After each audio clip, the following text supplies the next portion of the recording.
I'm Martin Bickle. I'm 60 years old and I've been involved in the electrical industry for 44 years. My documentary, You Want to Be an Electrician, shows all different aspects of entering the industry and some opinions from people that are in it. It also shows a shocking side that I discovered while I was making the documentary.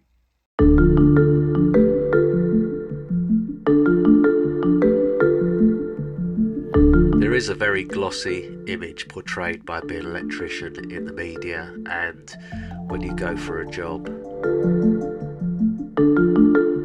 And sometimes it's not bad at all. You have nice summer early morning starts. And sometimes the journey's even quite pleasant.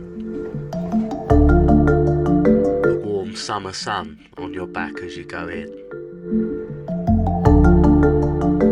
And you get around a bit, you get to see the sights. Here I am at London's Waterloo Bridge. And the views can be quite stunning from some of the locations I work, but there's also a downside. Crowded, compact canteens where everybody's rammed in. And also some not so nice facilities. It's also a different story in the winter, dark mornings and dark evenings, with cold and wet conditions. And if you work outside, dressing like an Inuit.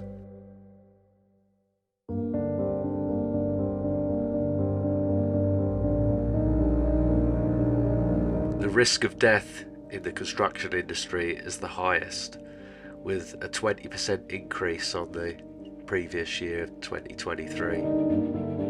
The most common cause is fall from heights. And as an electrician, most of your life would be spent working at height. And there are also slips, trips and falls from very untidy working conditions. Rules get broken every day. These heavy loads lifted by a tower crane are not supposed to be lifted above people's heads.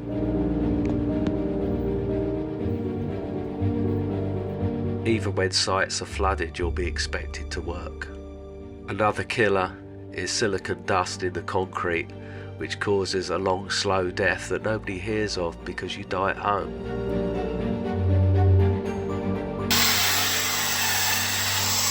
And workers use the wrong tool to get the job done and risk other people's hearing.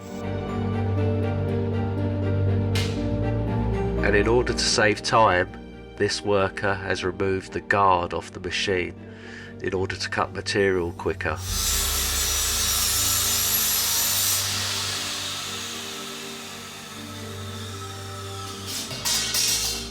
And even when you're careful, you can still hurt yourself and put yourself out of work. This was me at the beginning of the year.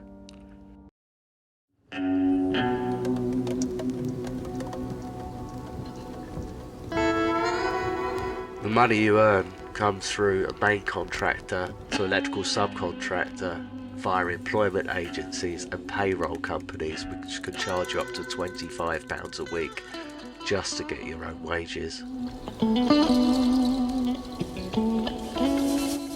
From that money, you'll have to pay travel costs, tools and clothing, accountancy, and pay 20% tax deductions.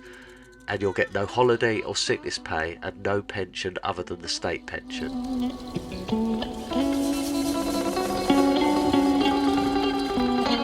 And even when you're older, you'll have to work till you're 67 or beyond.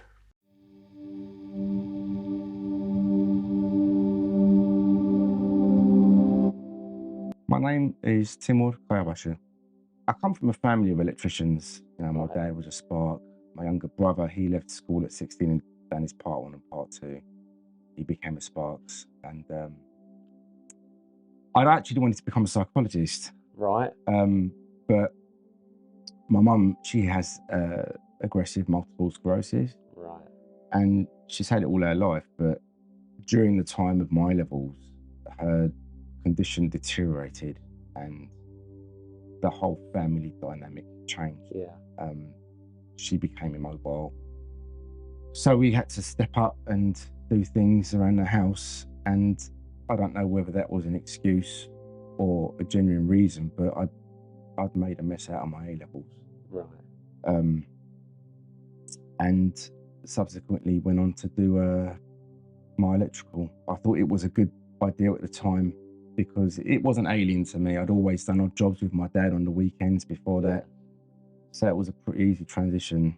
Felt very easy. Did you do an apprenticeship or did you go do for a training scheme? No, not an apprenticeship. At the time it was the Part 1 and Part 2 City and Guilds. So I registered on the course at a local college.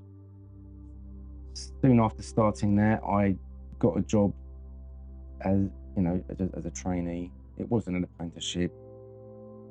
Got a job with an electrical company and then worked my way up. So I've been in the game for 20 years, over 20 years now. I mean, when I got into work, they sold me this glossy brochure of what electrician's life was like. I mean, how did you find it? Did you find it different to what was sold to you, or? I always had an interest in the commercial and industrial side of things. However, when I first got into the game, it was all house bashing. And that's hard, isn't it? And I hated it. Yeah. I hated my life Right. doing domestic work. None of it appealed to me. A lot of the skills I've learned from working as an electrician have actually been transferable skills I've been able to use later on in life. I think the negative issues involving the industry are probably more wide scope, probably more applicable to every industry today. I think employers are looking for more work to be done quicker, higher quality, and to get paid less for doing it. Do you feel valued? No. Yeah. On the big sites, you're just a number and you don't really get a chance to know someone. You just have to get the job done and crack on with it. What do you think about the skill level that's now in the industry? It's decreasing, definitely. And what do you put that down to? I put that down to the work ethic of the youth. I might be very wrong here, or I might be very right in saying that in my day, we were very intuitive. We asked questions. We looked up to our peers and we were intrigued. We were enthusiastic. We were motivated, and we were inspired by good work, and we aspired to do so. And that work ethic, that passion, I haven't seen it. Because we were a small firm working on big jobs, we knew each other pretty well. Yeah. And we were blessed in that we were quite open with each other. So we shared our problems. Yeah. And that was really important because you don't know what happens behind closed doors. No. And, anyone can put on a smiley face, but it's until a man starts talking about what he's really going through, you actually understand who he is. And we had that. We had, guys that were looking after their fathers. We had, guys that had lost parents, that were going through their own turmoils and their own trials and tribulations. But we were a tight-knit of group of people together. We stuck together and we listened to each other when we could empathise, because we all had something to talk about. And so when we talk today, we rarely talk about work. We talk about life. That's good. Yeah. You've got 2 sons? Yeah, I've got 2 sons. I can't see any of them becoming electricians in the future. That's what was my next question was going to be. Would you advise young people to do it? Do you think the industry takes care of people now? I think with whatever you choose to do in life, you have to have a bit of willing and a bit of passion. You have to want to do it, because if you go into something not wanting to do it, well, then you're going to get bored and you'll actually end up resenting it. So regardless of what like my sons, whatever they want to get into, I'll just say to them, do it with passion and love what you're doing, regardless of what it is. Yeah. Enjoy it, because you'll end up hating yourself and whatever you're doing in the future, and you won't be successful. If you go into it with some zeal, a bit of enthusiasm, there's no reason why you shouldn't do well. You could even set up your own shop and do it for yourself completely. So there are opportunities. A lot of time and capital has been spent on ensuring and maximising the physical health and safety of workers, of operatives. And it's only now, just recently, that mental health has become an issue of concern. Because just as physical health is important, so too is mental health. And that's something that has been neglected, very much so. And it's a very male industry, it's a very male-dominated industry, so the percentage of male suicide is really high, isn't it? Absolutely. I mean, I only found this out recently, but globally, one of the highest rates of suicide is among males who work in the construction industry, and that is quite damning. And I think it's multifaceted. There are a lot of reasons why this is happening, but certainly, and it's been proven scientifically that because of its male-natured, high testosterone, high octane environment, men, because of cultural norms and stigmas, they feel ashamed to talk about problems. And talking about something is half the battle. And so because they're not talking, it's all inside and they're not sharing a problem. And of course, there's no solution to that. You're studying now to study psychology and that's right. Yeah, I finally got on to do a degree in psychology. Actually hoping to start my final module in October, and it's amazing how much I've learned about my own industry, with the course I'm doing, and how really barriers are being broken, stigmas are being dissolved, but there's a lot of work to do. I feel like there was a lot of tick boxes going on. Have we got the mental health first aid check? Have we got the toolbox talking check? Okay, but I think it needs to be a bit more holistic. I think it needs to be a bit more personal, and not just to tick boxes, but to actually be more proactive. I think it will get there. I think it'll get there. And I think with, modern day media is actually important in helping men to open up. It's becoming less of a stigma. And I think the more people talk, that will instigate more talk. So it's half the problem. A problem shared is a problem solved, and that is half the battle.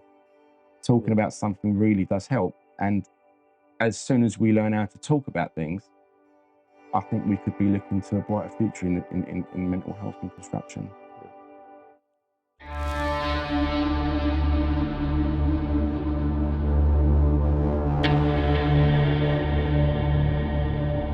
I knew there's corruption in the building trade, but this is the first time I managed to film it.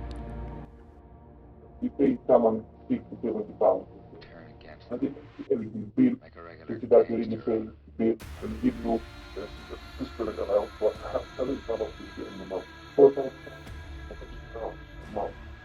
How many people do you know who do that?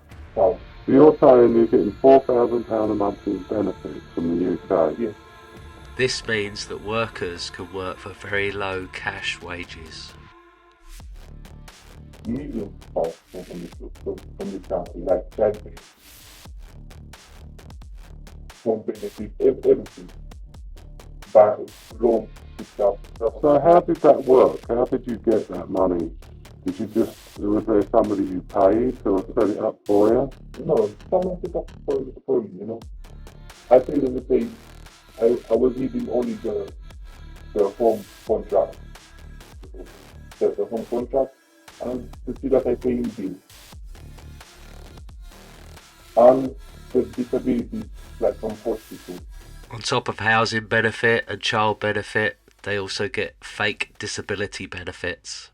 I'm going to nominate and take some disability and go to my doctor, my own doctor. Right I think it's some or money wrong? because it's A moral decision.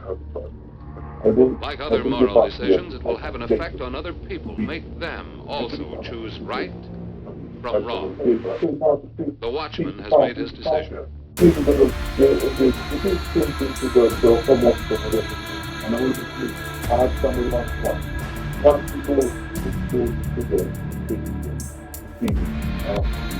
On top of benefit fraud comes tax fraud.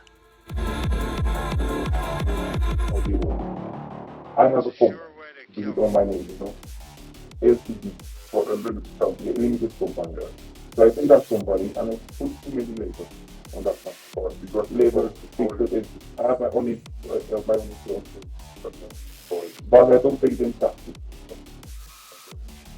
So that means they work without papers for some tax cover. Yes. So only thing I get all them. So you keep their money, yes, and then you pay them the money. Yes. Yes. Setting up fake limited companies and pocketing the tax. Okay, this person working for me, right? But I know it's happening, but I know that they should treat like that. Yeah, that's supervised by say you, and we don't worry about them, so it'll come back to you. Yeah. And I employ them, and I get many people, those people, yeah, we can't just put you. And to top it off, people are openly selling fully registered fake qualifications online. And this has been going on for some 20 years. It's hard enough getting work, being self-employed and competing against normal workers, but when you've got to compete against people that are working illegally, it really does make you despair.